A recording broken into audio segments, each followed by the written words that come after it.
Hi, welcome back to Discover Western Africa. It's Darren Munn here with you today. And I just want to talk to you about an international driver's license. You may not know me, so I'll just introduce myself quickly. My family and I are getting ready to go to Africa, to Benin, Africa, for several months. And so we're going to be doing a trip there, going to be living there for quite a long time, over half a year. And so there's a lot of things we've come across, different things as we're planning to go there that I thought I'd kind of break down and share with you. Some of you have told me you like to come visit us or like to come and visit on your own. And so I just want to give you a heads up of some of the things you can expect. So today we're going to talk about the international driver's license. And at the end of the video, I'm going to give you a couple tips that are going to save you a lot of time and hassle. Trust me. I did it wrong, so I'm going to tell you what I did wrong so you can save time. So here's how it works here in Canada anyways. In the US and other countries it may be slightly different, but I would assume it's probably quite similar. So number one, you need to have a license that is not going to expire during your trip. A lot of people think that this international driver's license replaces your actual state or province or a territory license. It actually does not. You need to have both with you all the time. I know it kind of makes you wonder, what's the point, right? I don't know. I really don't know. It's a little bit of a money grab kind of thing. But anyways, you need to have your license. If you only have this international license and you get pulled over by that country's police or whatnot, you stand a good chance of getting in trouble, getting a fine, maybe they confiscate the vehicle, something like that, depending on the country, if you don't have your actual license from home with you. So that's number one. You got to have both, okay? A lot of people don't realize that. Number two, you've got to have a license that's not going to expire during your trip. An expired license is also useless.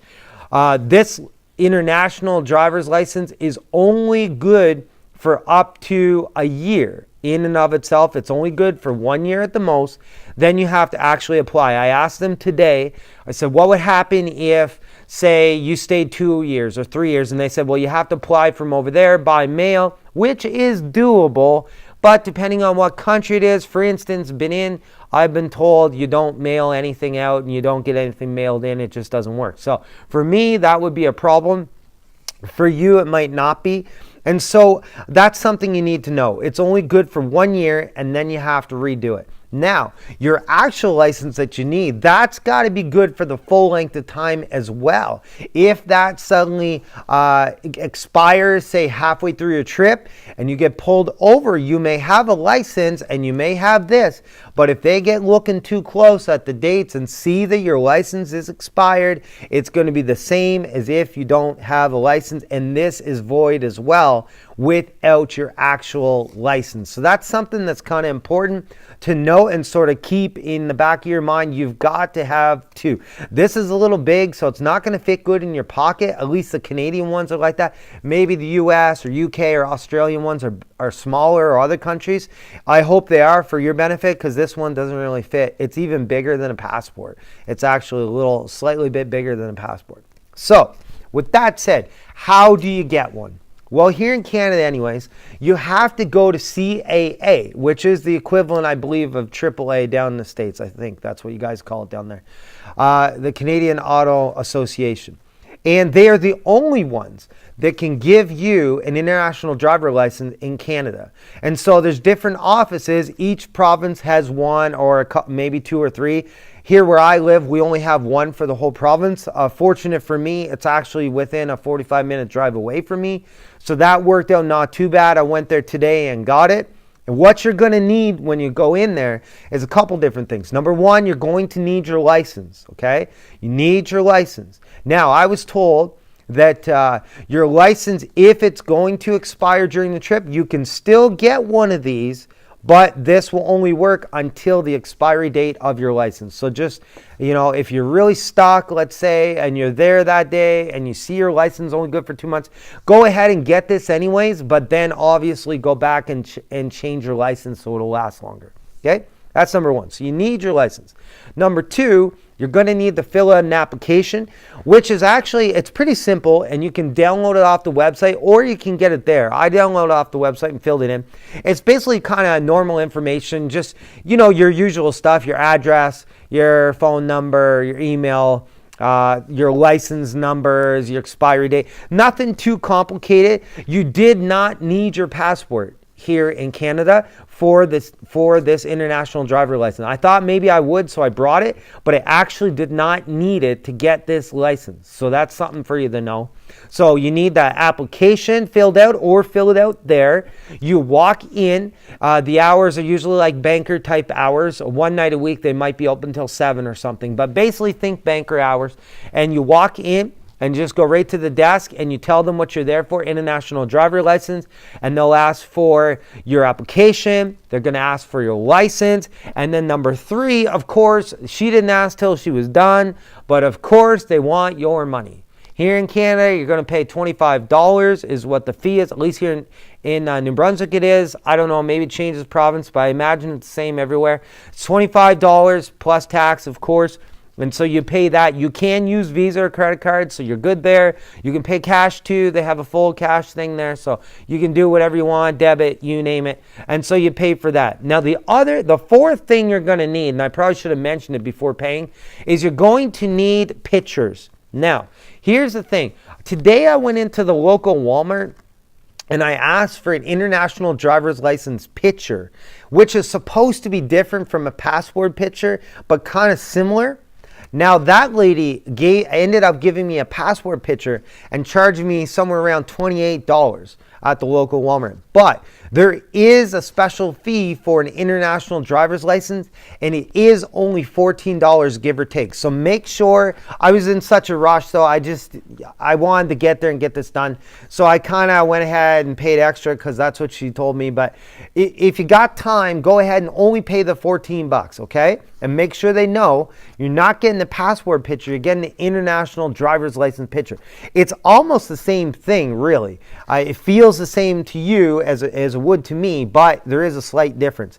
And so you're going to need that as well. So there's my picture there. If I hold that back, hopefully you can't read the details, but there's my picture there. And so you're going to walk in with 2 pictures. They're going to keep one for their files on the application there. They'll keep that for themselves.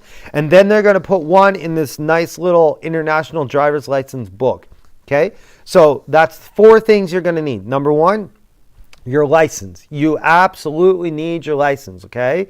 Number 2, you're going to need the application filled out. Number 3, you're going to need some type of money or Visa or whatever, debit to pay it. About 25 plus tax, so just under $30. And then number 4, you're going to need a picture. Any one of those 4 things and you're hooped, okay? And it didn't take long. It only took her a couple minutes. They do it all by hand. This is all paper, and the pictures, I think it's glued in there. It's not laminated or anything. So it's nothing super complicated. There's multiple pages in here that basically just tell you what country it's good for and a couple different rules they can sort of squeeze in this little booklet. And then also when you get it, they'll give you this other booklet here, at least this one did, and it kind of covers some different road signs for places where they may use something that's different than here in North America. And then I believe somewhere here it talks about the side of the road you drive on in one of these 2 things. I believe it does cover that for different countries. I could be wrong on that, but it definitely covers some of these different signs that you guys in Europe and Africa and Asia would use that we wouldn't use here in North America. And if you got one, they'd probably cover our signs for you guys over there. So that's also kind of a neat little thing to have, especially if your country that you're going to is listed there. Another thing you ought to know, it's good for every country, or most countries anyways. They got a huge list here. Down there, there's a big list inside here. Like those are all different countries listed. I believe it's 90 some countries, give or take. So you don't need one of these specifically for like the UK or specifically for Egypt or specifically for Japan or whatnot.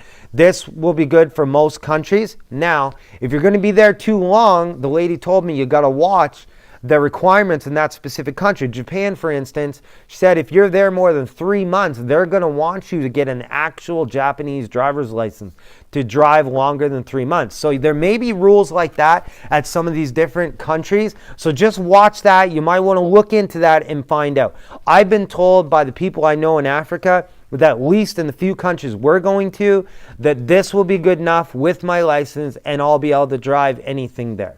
That's what I've been told. I'll definitely let you know once I get there. Okay? So that's the most important things right there. Now for the tips. Here's something I did wrong that kind of cost me a little bit of time and a bit of frustration. Number one, I didn't realize that my normal driver's license was expiring halfway through my trip. My wife actually noticed it. I didn't. And so that's something you want to take care of. Like I said, you can go and get this with a license that's expiring, but you're still going to have to go back and get your actual license redone. So it'll last your whole trip, unless you don't want to drive the second half of your trip or whatnot. The other thing you're going to need, if you don't have your actual license, like here in New Brunswick, when you change over your license, they don't give you a card right away. It's kind of dumb, but they give you a paper instead. So you need to bring that paper. That paper is good enough as long as you have it, but you can't just tell them you got it. You've got to have the paper or your actual card when you go in. And they won't budge on that whatsoever. Okay, so that's number one. That's something that caused myself a little bit of issue. Another thing that may not apply to most of you, but it might to someone, if you're a truck driver, if you have a class 1 license or a bus license or whatnot, you want to check with your state or your provincial authority if you need a medical. Because I walked in to get my license changed, and lo and behold, even though I'm 40, I needed a medical to get it done. Now, lucky for me, my doctor is right next door, and he's just a brand new doctor in the area, so he's kind of got time to squeeze patients in. He's a really nice guy. But very fortunate for me. Most of us, you don't get in the doctor easy like that. So just something to think of. Those of you that have a class 1 or 3, your truck driver, whatever it's called in your country, you might want to think about that, bus driver and whatnot, and make sure that you're not due for a medical, because that'll shut you down pretty quick too. All right? So that's another catch I did wrong. It really turned out to be harder than what I thought it would. And so another thing that came up was once I got there to do the international driver's license, we found out that I didn't even notice this, but we found out that the address on my application didn't match the address on my license. And I don't know how that happened. There's 2 buildings right next door here where I live, and so they just got mixed up. I told them the right number, but they put the wrong one in. And so that's just something for you to think of. Make sure everything's got to match. So at first the lady didn't want to give it to me, but I convinced her. I said, look, we own both those buildings, so really one's the other. It goes to the same mailbox. I'll just change the number. We're good to go. That basically is where I live. And so it worked out okay, but definitely you want to think of that. Make sure everything matches. Everything, your numbers, your address, your postal code, because they won't budge on that if it doesn't match. So just a couple things, a couple little tips that'll help you save time. It'll be a little less stressful for you. So hopefully that helps you. If you're going to drive at all in a foreign country, you definitely want to look up this. It's really not that expensive to get, 25 plus tax here. Maybe it's a little more in your country, but that's pretty reasonable, really. Now, would you want to drive in that country? That's the real question, right? I don't know if I want to drive in the country I'm going to, but I'm at least going to have this, right? Especially if I'm out in the country. I don't want to give my friend a break or something. We're way out away from the heavy traffic. Sure, why not? But would I want to drive in the big city? I don't know really, but at least I have this, right? It's better to have it than not have it. And so hopefully this helps you out, especially if you're Canadian. This will apply to you specifically. If you're American or you're European or you're from Australia or another country, it'll probably kind of head you in the right direction. And so hopefully that'll help you. And I'll let you know how it goes once I'm there. You'll see me using it. And give me your feedback. Give me your comments. What did you think of this video? Does it apply to you? Have you gotten an international driver's license? If you have, how did it work for you? Did it work out good? Was it a bit of a hassle? What does your country require? I'd like to kind of hear what you would want to tell us and how it would work for you, and just share your experience with us, because I'd like to see other people go to Western Africa once they see our videos and get excited and want to go there. And so I want to give them as much tips as I can. So if you like this video, subscribe right down here. And then I'll have some other videos up here that you can watch, and just different things we're doing, testing out things, unboxings, reviews. And then in about 27 days or so, we're going to be right on the ground in Western Africa. And we're going to be live sometimes. Sometimes it'll be videos just, uploaded to YouTube. We're going to try to do it every day. It's going to be a travel vlog. We're going to talk about food and touristy type stuff and culture stuff. You name it, we're going to talk about it. If you know anything about Benin especially, and you want a certain video, ask me and we'll do it for you. All right, have a great day, and we'll see you again next time at Discover Western Africa.